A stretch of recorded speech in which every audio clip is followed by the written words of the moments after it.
Do you attribute a lot of your success? I mean, the pandemic had to have, I mean, obviously, all, sad to all the people who died, but as far as your career, it's taken off, right? Do you think the pandemic helped? Who's to know how it would have gone another way, right? Because I had a lot going on right before things shut down too. But I don't dwell on all that. Like, I just keep going. Yep. The Z train keeps charging forward. That is. Whatever ZTV happens. Train. So it was, it was fine. That's like good. we keep adapting to whatever life throws our way. So, what gives you more joy? Is it the love of the crowd live, or is it the likes or the comments on the digital? Like what? Look, the live show is its own thing, right? You like experiencing it, but the digital thrill is real too. Okay. And I've realized that. Like, I do a lot of Zoom shows. You can feel the energy even through the wires. When something's going well, you feel it, and when it's just dying, you know it's dying.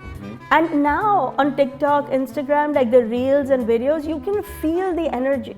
Like this roti video, there's like 11 seconds is nothing, but the amount of conversation it's generated, it's exciting for me to watch. Totally. And more people are going to see it than obviously a room where there's 200 or even 1,000 people. Of course, and none of it was really like deeply thought of. It's so badly produced too. But those are the best because they're authentic, they're real. Completely, it's a real moment, and it's like actually thousands of people came out and said, I really wish I knew how to make it. I'm actually working on a roti tutorial now. See, that's great. That's so smart. It's exciting in a different way and unexpected. I never expected it. I think Instagram doesn't do a great job of it. TikTok manages its comment section superbly. So it's actually, the TikTok experience is as if Insta and Twitter got married. Oh, interesting. Because you know how people get passionate on Twitter? You see that passion in TikTok comments. You just don't see it on Instagram. Why is that? Because the way visually it's laid out. If you see how reels progress, the comments are buried. You barely see them. Whereas on TikTok, they're very prominent. So they're more people dynamic. see, and then they want to get involved. At least that's my experience. No, that's and really it's smart. very exciting because literally I'll refresh my phone and it's 1,000 new comments. 1,000 people commented. That's you know what I incredible. mean? Like yeah. that's a reach that like I don't know when in a live show. In a live show, the best you can hope for is an applause break or a laugh.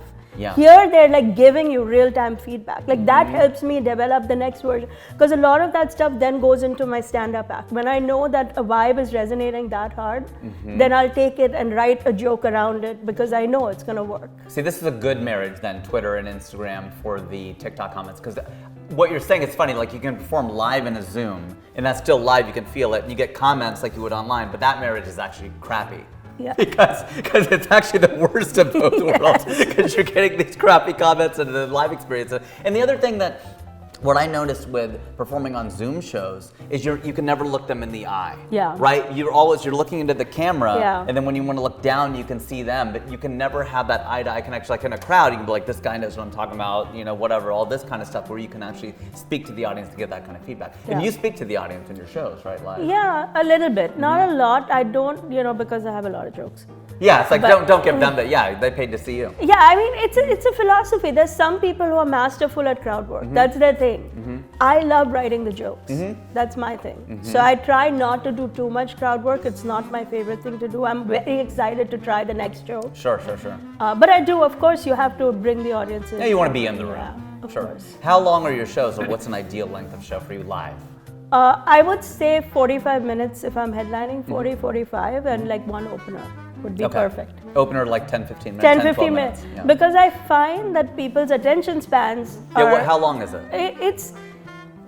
I think 2-3 years ago, 90 minutes was an ideal comedy show. And that would be for you and an opener, or like multiple people. However you want to cut it, 90 minutes and people want to be out. I agree. You've been served your drinks, you've had whatever, and I personally find that in today's generation, the threshold is a little bit lower.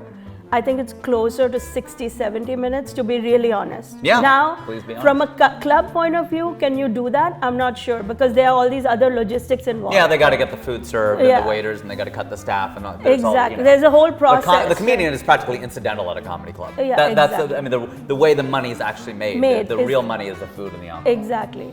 But if I had my choice, I would have a 60, 70-minute show, but you know. When I do my solo shows, that's how long they are. Right. I find that the ideal. I know with stand-up, 52 minutes for me for whatever reason. It's 52 is where I can feel the lag, and then it's my skill then to get them to 60, 65. But they will give me 52 like nothing.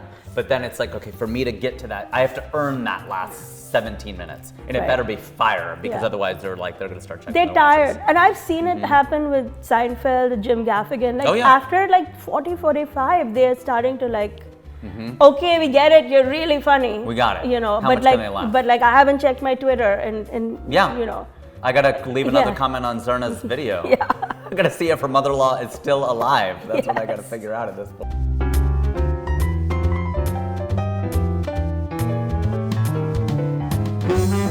I'll tell you the biggest difference. An Indian person born and raised in India embraces sacrifice. It's a part of life. Okay. You're gonna have to give something up to get something. Sure. In America, in general, not just with the AB series or Indian people, sacrifice is a bad word. Everybody wants to do everything at the same time.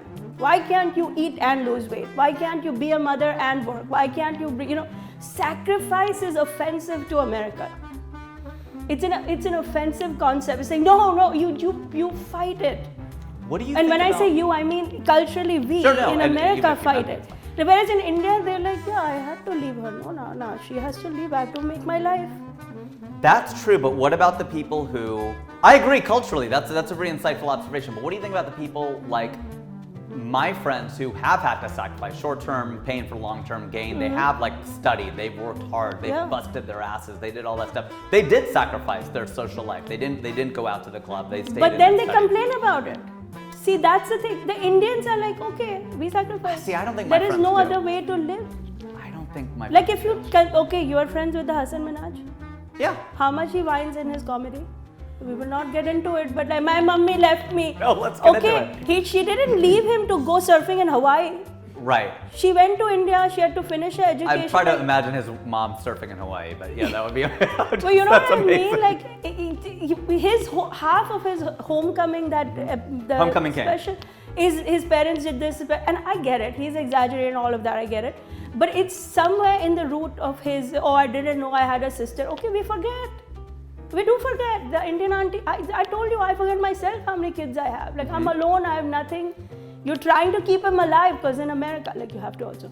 Yeah. You know. Yeah, you get in trouble here. Even the girls, like you gotta keep him alive. You gotta keep. Like it's a lot for a person. Or transition them.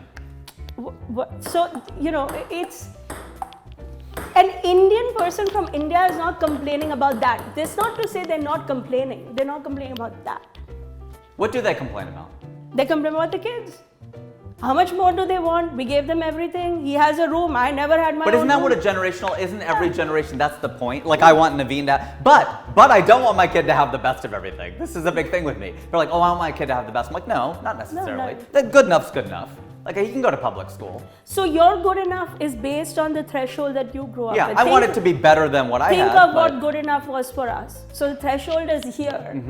Like how many times my kids will be like, but it's a question of what you can provide. If you're making that kind of money, it's what you can provide versus like, I can't. So there are people who, like I went to a friend's wedding and they are not well-to-do. So they had paper napkins and paper plates. We weren't like, what the hell is this? Like, that's all they can afford. So then you're happy with it. You go to these, some of these bastards, they have so much money and they throw the same kind of party and you're like, yeah, I'm like, screw this is bullshit. You should give me better than this. I'm the paper plate party, even if I have money. Yeah, you should give me better. I want the good china. I want the good silverware. That's what I want. This is the thing.